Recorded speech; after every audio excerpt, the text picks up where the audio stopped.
Hey y'all, welcome and welcome back to the channel. Y'all see the thumbnail. So this is one that stood out to me. Her name is Shamika. I believe that's how she pronounced it. She's a 31-year-old. She has 3 children, I believe. She's homeless. But it was the age for me. And that wig, honey. Child, I don't know where she pulled that wig out from. But anyway, y'all, she does not look 31 years old. Drugs really can take you down through there. She look every bit of 50 years old. And then her teeth are missing, honey.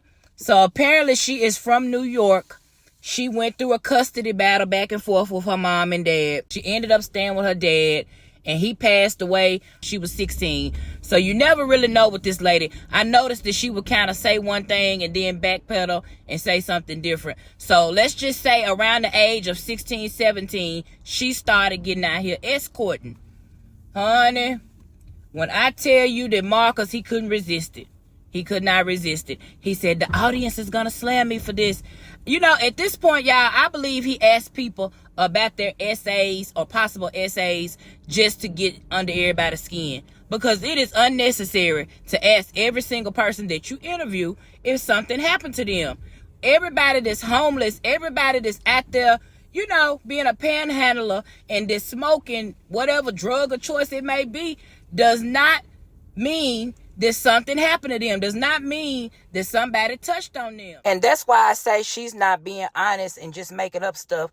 Because how can you be homeless after becoming addicted to drugs, but your kids live with you? Well, how are you homeless if your kids live with you? Are they out on the streets too? So something about this story, the math wasn't mathing for me, child. But she claimed at that very moment that they were at their dad's grandparents' house. So I don't know. And if I didn't mention that, both of her baby daddies are deceased. So, of course, it wouldn't be Marcus if he didn't ask something that didn't have nothing to do with anything, being all in that lady business. He asked her, was she getting Social Security for them?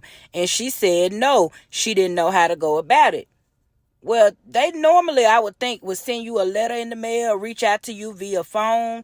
So is she getting the money and spending it on drugs? Honey, y'all drop down in the comments and let me know what y'all think about this latest story. It was all over the place to me. And another thing she wasn't being honest about, and if she is telling the truth, girl, you definitely need to consider going to rehab. But she says she makes $2,000 or $3,000 a week. You should not be in this situation if you're making that kind of money. So that explains why she looked like she has aged 20 years. Honey, if she's smoking that much, child. So then she said that she had somebody that she would go give money to hold for her. She might get him 20 and she keep 80. And when she tries to go get it back, they won't give it to her.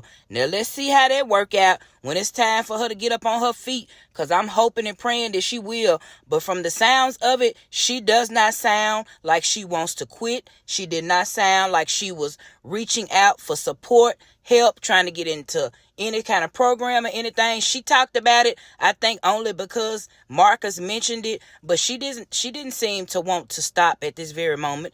And at least she is being honest, because when you try to force someone to go get help and force them into rehab, it never works. I know somebody personally that went through that. Honey, they didn't make it. They will leave the rehab, because you can't want help for somebody more than they want for themselves. So yeah, this young lady here, she doesn't seem to want to change her lifestyle at the moment, but hopefully she gets it together, child. For them children at least. Y'all drop down in the comments and let me know that y'all watched this interview.